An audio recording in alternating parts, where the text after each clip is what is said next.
enough of hate, enough of divisions, enough of war and violence in God's name.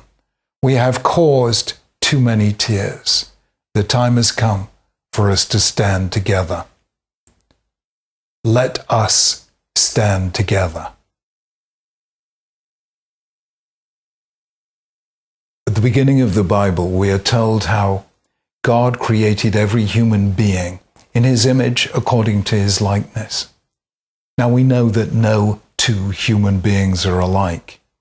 So what the Bible is telling us is that even somebody who is not in my image, whose language, whose culture, whose creed, whose traditions are different from mine, is nonetheless in God's image. The Bible is challenging me to see a trace of God in the face of a stranger. And that is how religion should lead us, to extend our imaginative embrace and our hand of friendship across the boundaries between faiths. God is so much bigger than any of us in our particular tradition can comprehend.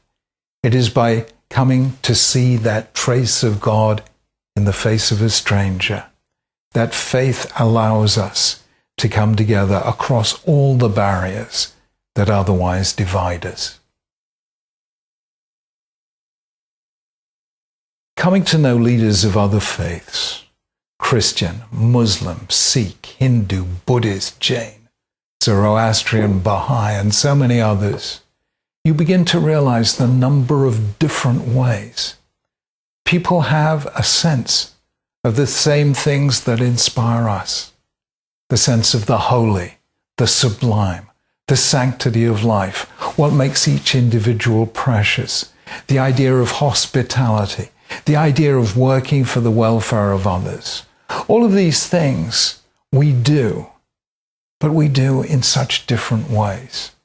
So the more I encounter people of other faiths, the more ways I realize that we can be true to something within us that is bigger than all of us.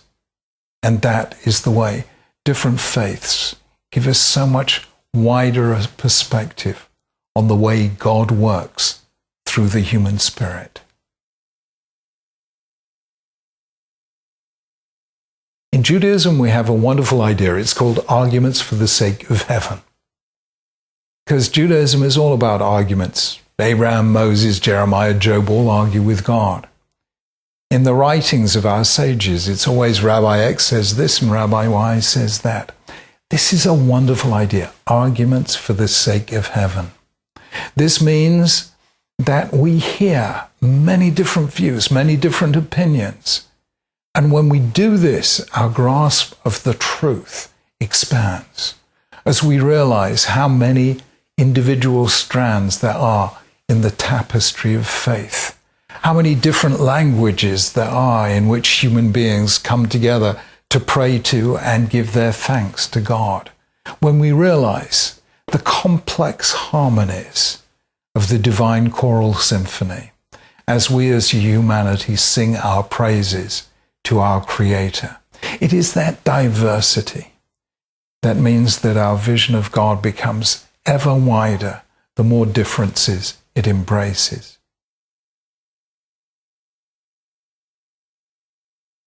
One of the wonderful things about spending time with people completely unlike you is you discover how much you have in common. The same fears, the same hopes, the same concerns. What kind of world are we building for our grandchildren not yet born? What are the prospects for peace? How are we going to negotiate the turbulences that lie ahead? And suddenly we discover that our shared humanity transcends our religious and cultural differences, and something magic happens, a little epiphany, as soul speaks to soul across all the barriers that divide us. Religions and cultures are very often very different, but there is a universal strand that you find in virtually every culture, linking it to virtually every other. And that is the strand called wisdom. Because wisdom doesn't so much depend on revelation, it depends on the combined reflective experience of humankind, as it has faced the same kind of difficulties. We find the wisdom literature of the ancient Near East. We find the wisdom literature of the great Hellenistic civilizations, the Oriental mysticisms, the wisdom traditions of China, and so on. Very, very similar indeed to the wisdom traditions of Judaism. Wisdom is the universal language of humankind. And it is through those wisdom elements in our different faiths that we find we have the most in common.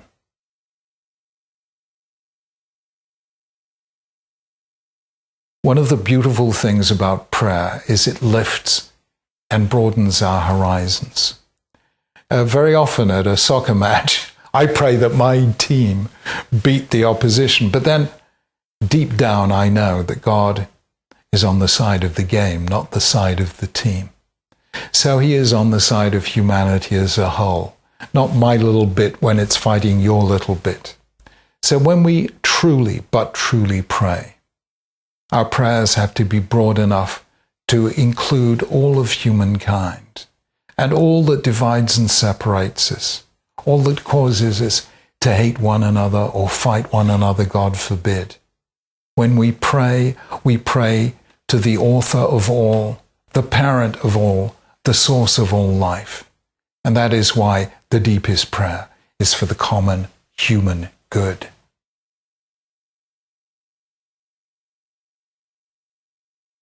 There are two fundamentally different ways in which we can construct relationships between the faiths. One I call face-to-face, the other I call side-by-side.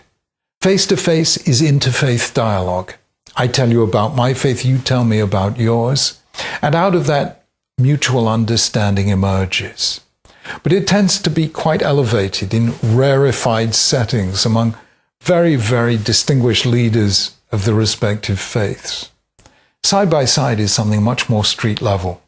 It means that if there's a problem that confronts us all in a neighborhood, there's graffiti, there's street crime, there are drug dealers, well, that is going to affect the members of that neighborhood, be they Jews, Christians, Muslims, Hindus, Sikhs, or whatever. And when we stand side by side to address those problems, friendships emerge naturally, without any theological dialogue, simply by the fact that we've been there helping one another solve a problem that none of us can solve alone. That is why working together to address common problems is so productive.